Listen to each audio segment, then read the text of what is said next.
MD Shawkat Hossain জানতেছেন, নামাজের তাশাহুদ পড়ার সময় তাশাহুদ আঙ্গুল একবার নাকি বারবার নাড়ানো সুন্নাত? তাশাহুদ পড়ার সময় আঙ্গুল উঠানো এবং নামানো এটা হলো সুন্নাত। বারবার নাড়ানোকে অনেক ওলামায়ে কেরাম সুন্নাহ মনে করেন, আমরা সেটাকে সঠিক মনে করি না।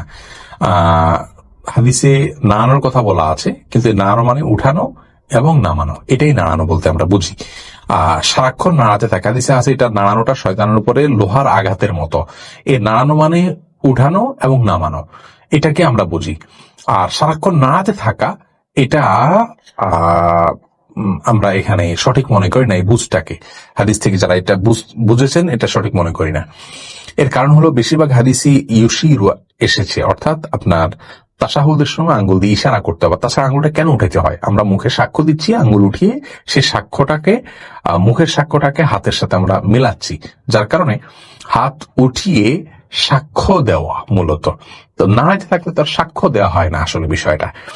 তো একে তো হাদিসের ভাষ্যগুলো অ্যানালাইসিস করলে দেখা যায় যে ইশারা করতে বলা হয়েছে, আর নাড়াইতে থাকলে ইশারা হয় না। দ্বিতীয়ত এটা সাক্ষ্য দেওয়া, মুখের সাক্ষ্যের সাথে হাতের স্বাক্ষর মিলানোর জন্য উঠাইতে বলা হয়েছে, এটাই হলো উঠানোর কারণ। তো নাড়াইতে থাকলে সেটা হয় না। আর তৃতীয়ত নাড়ানোর ঘরে যে হাদিস রয়েছে সেটাকে আমরা এভাবে ব্যাখ্যা করতে পারি যে উঠানো এবং নামানো এটাই নাড়ানো।